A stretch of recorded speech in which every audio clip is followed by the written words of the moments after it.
ਆਪਦੇ ਕੋਠੀ ਦਾ ਆਪਦਾ ਕੰਮ ਕਰਦਾ। ਚੰਗਾ ਮੈਂ ਇਹਦੇ ਕੋਲ ਜਾਂਦੀ ਹਾਂ। ਠੀਕ ਆ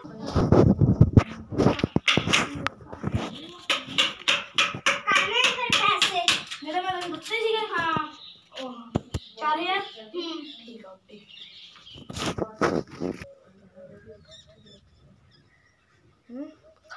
ਹੋਰ ਸੁਖਮਨ ਕੀ ਗੱਲ ਹੋ ਗਈ? ਤੂੰ ਬਿਨਾਂ ਦੱਸੀ ਆ ਗਿਆ ਅੱਜ। ਅੱਗੇ ਤਾਂ ਰਾਤ ਨੂੰ ਆਉਣਾ ਹੁੰਦਾ ਗੱਲਾਂ ਕਰਨ। ਅੱਜ ਗੱਲ ਹੀ ਖਰਾਬ ਹੋ ਗਈ। ਤੂੰ ਉਹਨੂੰ ਵਿਆਜ ਪੈਸੇ ਕਾਹਤੋਂ ਦਿੰਦਾ ਹੁੰਦਾ? ਉਹ ਜਿਹੜੇ ਮੈਂ ਤੋਂ ਵਿਆਜੂ ਪੈਸੇ ਲੈਤੇ ਨੀ। ਯਾਰ ਕੀ ਆ ਯਾਰ ਵਿਆਜੂ ਪੈਸਿਆਂ ਦਾ।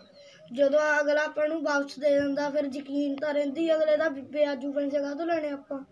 ਉਹ ਇੱਕ ਤਾਂ ਹਨਾ ਦਿੰਦੀ ਰੇਟ ਆ ਨਹੀਂ ਉਹ ਜਦੋਂ ਕਈ ਵਾਰੀ ਤਾਂ ਹੋ ਜਾਂਦਾ ਹੁੰਦਾ। ਕਈ ਵਾਰੀ ਤਾਂ ਵਿਆਜੀ ਪੈਸੇ।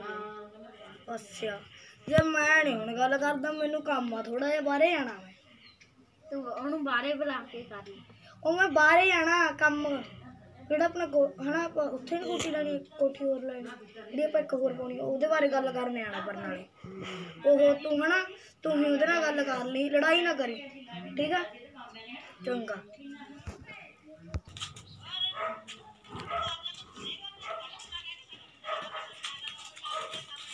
ਇਹ ਕੁੜੀਏ ਜੀ ਤੂੰ ਪੈਸੇ ਦਿੱਤੇ ਉਹਦੇ ਵਿਆਜੂ। ਉਹਨੇ ਕਿਹੜਾ ਮੈਥੋਂ ਮੰਗੇ ਨੇ? ਉਹਨੇ ਮੈਨੂੰ ਕਿਹਾ ਸੀ ਮੈਂ ਮੰਗੂਗਾ। ਮੈਂ ਨਹੀਂ ਦਿੰਦੀ। ਹਾਂ